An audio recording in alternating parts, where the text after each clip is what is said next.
Inilah Injil suci menurut Lukas. Pada suatu ketika, Yesus berdiri di pantai Danau Genesaret. Orang banyak mengerumuni dia, hendak mendengarkan sabda Allah. Yesus melihat dua buah perahu di tepi pantai. Nelayan-nelayannya telah turun dan sedang membasuh jalannya.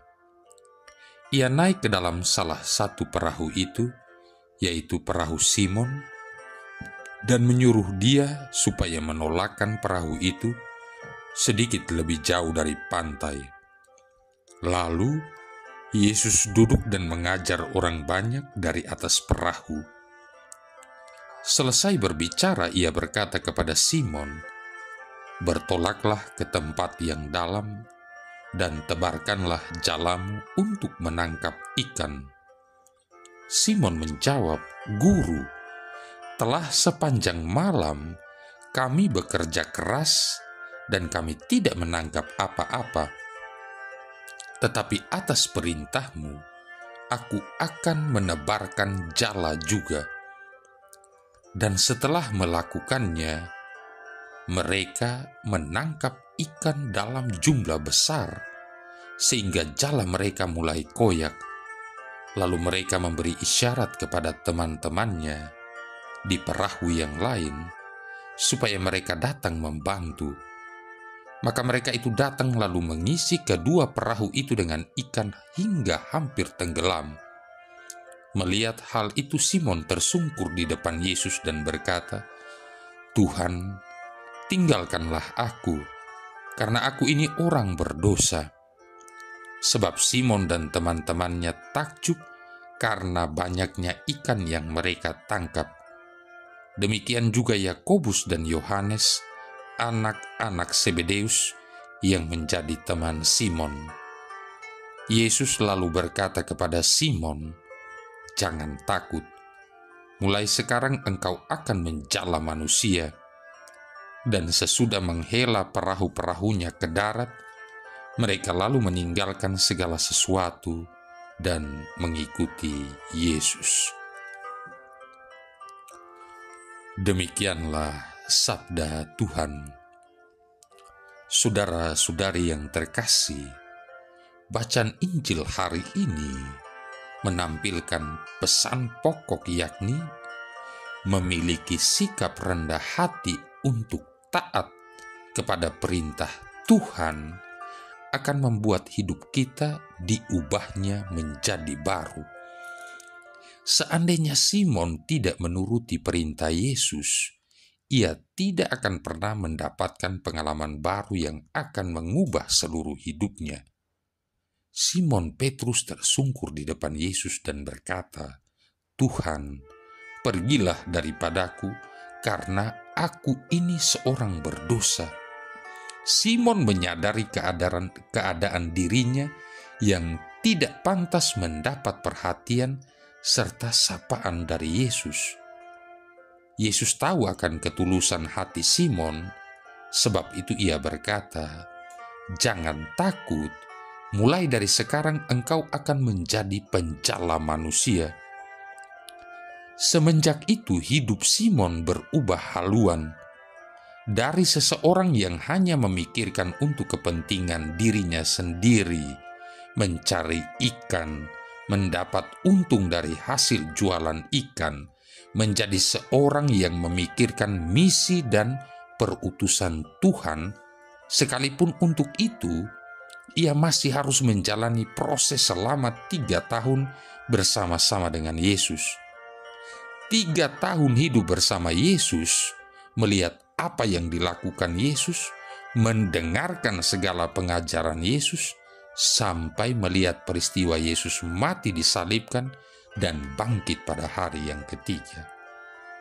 Saudara-saudari yang terkasih, ketaatan Simon kepada perintah Yesus untuk bertolak ke tempat yang lebih dalam membutuhkan kerendahan hati yang luar biasa.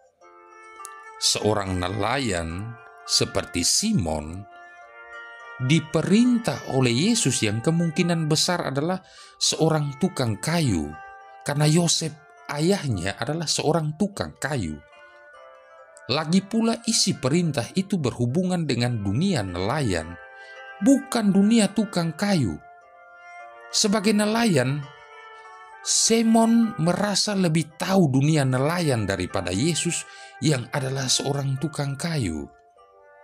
Tetapi tukang kayu yang ada di hadapan Simon bukanlah sembarang tukang kayu. Ia sekaligus adalah anak Allah, guru dan Tuhan yang telah mengadakan berbagai mujizat kesembuhan, mengusir roh jahat yang ajarannya mengandung kuasa. Ketika Simon taat, ia mendapat pengalaman yang mengubah seluruh perjalanan hidupnya.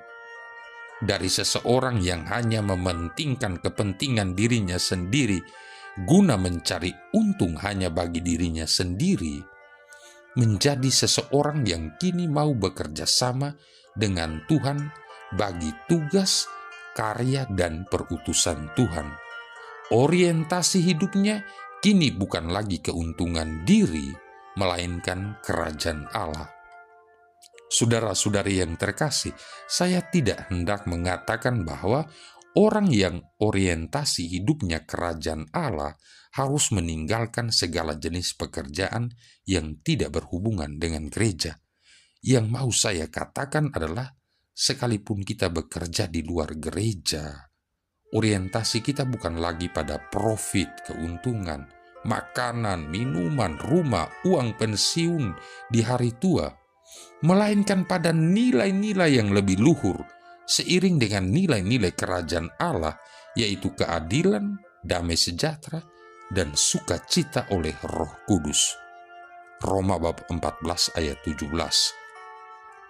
Bagaimana kita memperjuangkan keadilan, damai, sejahtera, dan sukacita oleh Roh Kudus itu di tengah-tengah kehidupan keluarga, pekerjaan, pelayanan, pergaulan, dan masyarakat. Tetapi untuk itu kita harus memiliki kerendahan hati, serta ketaatan pada perintah Allah, kesediaan untuk berbagi berkat-Nya kepada orang lain, dan kesediaan diri untuk hidup bagi kerajaan Allah. Sebab segala sesuatu yang kita kumpulkan di dunia ini dalam bentuk barang atau materi, sifatnya fana, tidak abadi. Semua akan ditinggalkan ketika manusia kembali menghadap Tuhan melalui peristiwa kematian. Dan semua orang, tidak terkecuali satupun, pasti mengalami kematian. Biarlah rasa bahagia kita tidak terletak pada hasil tangkapan yang berlimpah itu, melainkan karena Tuhan mau melibatkan kita di dalam karya keselamatan kepada semua ciptaannya. Marilah berdoa. Allah Bapa, sumber kebersamaan dan kerukunan, Engkau memanggil orang untuk menyuarakan sabda-Mu dan memasyurkan nama-Mu. Kami mohon, perkenankanlah kami membangun kerukunan dan kedamaian atas nama-Mu, berkat Roh Yesus Kristus Putra-Mu, sebab Dialah Putra-Mu Tuhan dan pengantara kami, yang bersama dengan Dikau dan Roh Kudus hidup dan berkuasa, satu Allah sepanjang segala masa. Tuhan memberkati kita sekalian, Bapa, Putra, dan Roh Kudus.